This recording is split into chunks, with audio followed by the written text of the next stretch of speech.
Θεωρούσα τον εαυτό μου άνθρωπο. Τώρα δεν έχω ανάγκη από τίποτα. Τίποτα. Εκτός από ηρεμία. Εκτός από ηρεμία.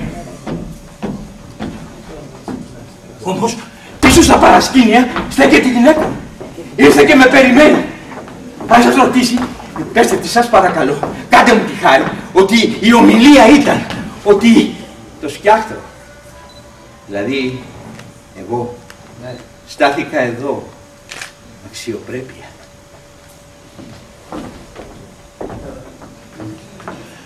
Κοιτάζει προς τα δω.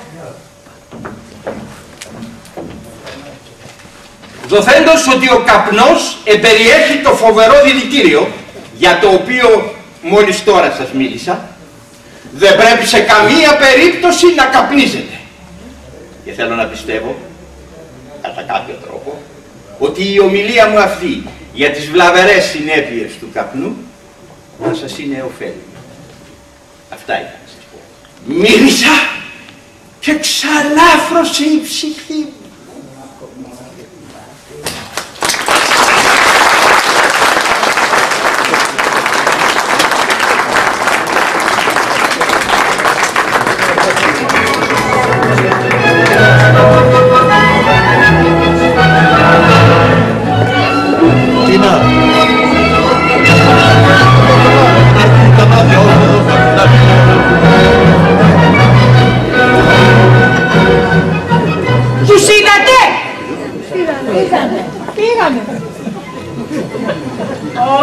Όχι! Δεν τους είδατε!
Το τηλέφωνο. Όχι. Από το πρωί περιμένω. Δεν μας θυμήθηκε κανείς.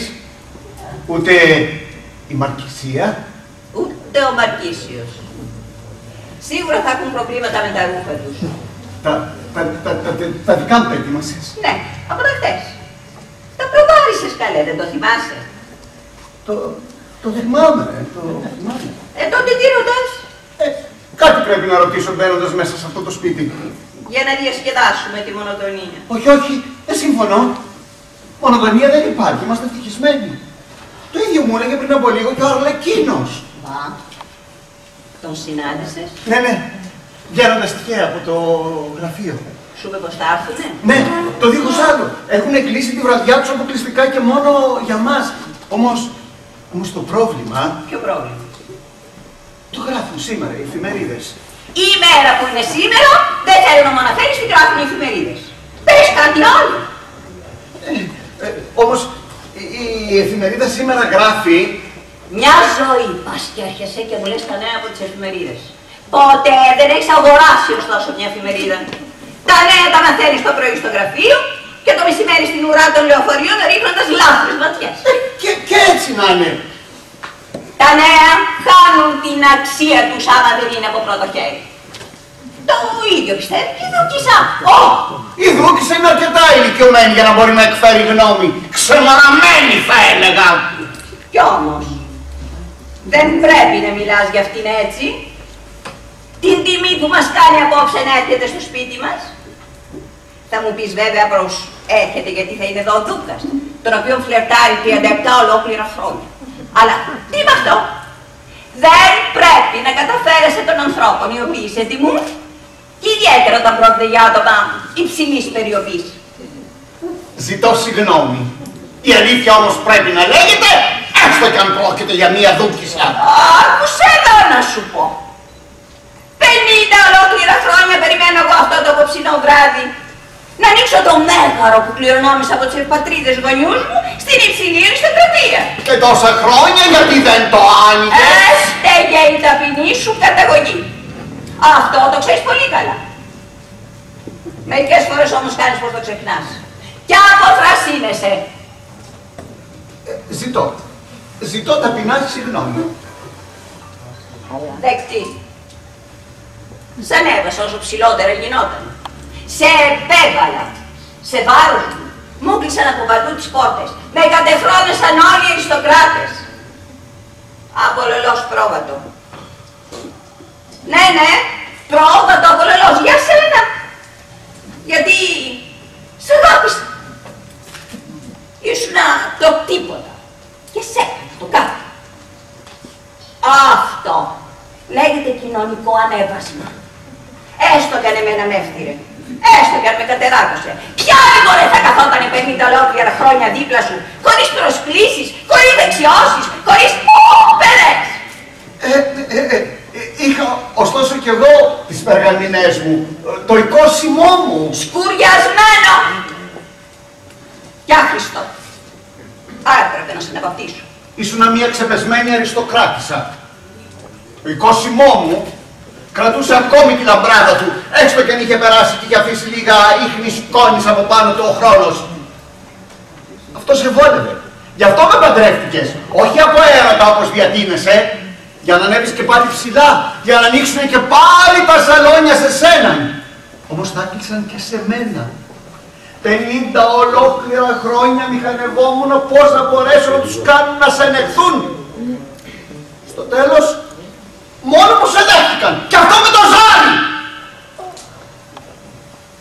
Έχεις το ελάττωμα των ποταπών, των αμόρφωτων και των αστοιχείωτων. Μάτια προσπάθησα τόσα χρόνια να σου μάθω καλή συμπεριφορά.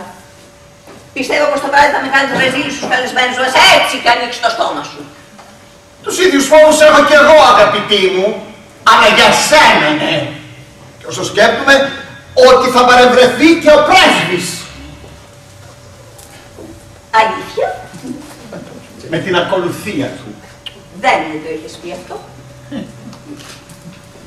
Θα έρθει και η σύζυγός του και η χαριτόβρητος κορούλα του. Υποθέτω πως ναι. Πόσο θα χαρώ να τους δεξιωθώ.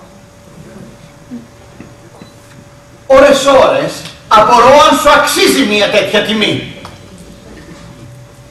Και βέβαια μου αξίζει. Αν λάβει κανείς υπόψη του την υψηλή μου καταγωγή και το πόσο στερήθηκα στις κοινωνικές επαφές 50 ολόκληρα χρόνια δίπλα σου. Αλλά απόψε. Αχ, απόψε. Θα ανοίξουν και πάλι οι πόρτες και ο υπηρέτης θα αναγγείλει επίσημα. Ο κύριος και η κυρία πρεσβευτούν. Ο πρόξενος της παραμυθίας και η δεσποινής και 3 νέοι κτύποι και νέες ανεγγελίες και ξανά και ξανά και ξανά. Η αυτού υψηλότης, ο πρίγκιπς της ουτοπίας και η πρώτη κυρίαρχη των τιμών. Χαρές, αγκαλιάσματα και 3 νέοι κτύποι. Ο κόμις δε Χαβιέρα και ο Δούκας με τη Δούκισσα της Ηλιουζιονίας. Και νέες αγκαλιές και συστάσεις. Εσύ, ντυμένη στα εδένινα.